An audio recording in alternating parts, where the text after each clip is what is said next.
Nah, sekarang kita akan bicara mengenai hal praktis. Pak, bagaimana caranya? Ya, kita selalu akan bicara mengenai hal praktis sehari-hari. Caranya bagaimana saya bisa menyesuaikan diri dengan pasangan saya. Yang pertama, hilangkan ego. Hilangkan kepentingan diri sendiri, hanya mementingkan diri sendiri, lalu juga hilangkan merasa benar sendiri. Itu yang pertama. Kalau saudara egois, suami yang egois, dia akan minta istrinya seperti yang dia mau, anak-anaknya seperti yang dia mau. Kalau istri yang egois, dia akan minta suami seperti yang dia mau. Anak-anak juga seperti yang dia mau. Lalu dia merasa benar. Ketika dia merasa benar, dia anggap orang lain itu salah. Nah, saya banyak menemui suami istri yang konflik karena merasa prinsipnya itu paling benar. Istri itu tidak benar, suami itu tidak benar. Wah, dia ini memang pemalas, Pak. Memang dia ini jorok, memang dia ini ngawur dan sebagainya.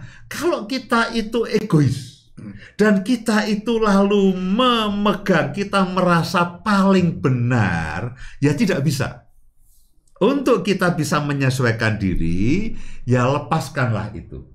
Ya, ketika kita sudah punya istri, berarti kita ini bukan hanya mementingkan diri sendiri. Yang kedua, caranya bagaimana? Perhatikan kebiasaan, standar kehidupan, hobi, kesukaan dari pasangan kita. Perhatikan. Oh, istri saya itu sukanya kalau menaruh barang mesti rapi.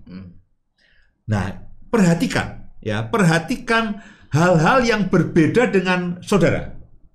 Perhatikan pasanganmu, mulai dari prinsip hidupnya, mulai dari karakternya, mulai dari kebiasaan hidupnya, mulai dari ucapannya, mulai dari hobi kesukaannya. Perhatikan baik-baik. Perhatikan baik-baik. Loh Pak, itu berbeda sekali dengan yang saya mau. Ya pasti berbeda. Ya pasti berbeda. Karena kita ini menikah dengan orang yang berbeda. Ya pasti berbeda. Suami kita, istri kita akan punya kebiasaan, punya tuntutan, punya standar yang berbeda. Nah, perhatikan.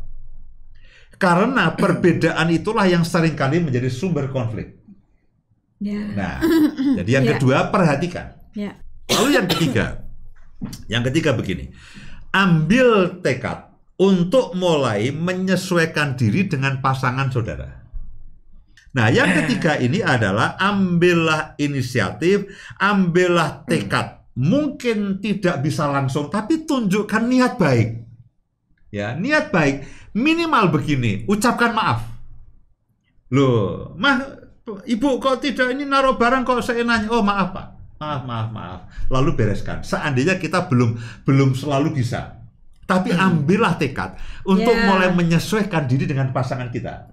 Nah, bayangkan begini, kalau suami mulai mencermati, oh istriku sukanya ini, lalu mulai mengambil inisiatif menyesuaikan diri dengan kesukaan istri. Bayangkan kalau sebaliknya istri mulai mencermati kesukaan suami, lalu mulai berinisiatif juga menyesuaikan diri dengan keinginan suami. Yang terjadi adalah keluarga ini akan sinkron. Keluarga ini akan menyenangkan, keluarga ini akan bahagia. Tidak ada lagi bentak-bentakan, tidak ada lagi suara keras menggelegar, tidak ada lagi saling sindir, tapi semuanya itu mencoba menyesuaikan diri. Seandainya, memang sekali lagi tidak mudah untuk membiasakan diri bagi kita yang sudah punya kebiasaan. Namanya juga kebiasaan. Lalu melatih diri punya kebiasaan yang baru. Tapi paling tidak begini, kita berinisiatif. Nah, kalau kita tidak mulai sekarang, mulai kapan lagi? Karena semakin lama kita tunda, potensi konflik akan semakin besar. Ya, potensi konflik akan semakin besar. Yang pertama, hilangkan ego dan merasa benar sendiri. Yang kedua, cermati kebiasaan pasangan kita masing-masing. Yang kedua, mulailah ambil inisiatif. Ambil inisiatif, bertekad untuk mulai melakukan perubahan. Silakan Bu Ida.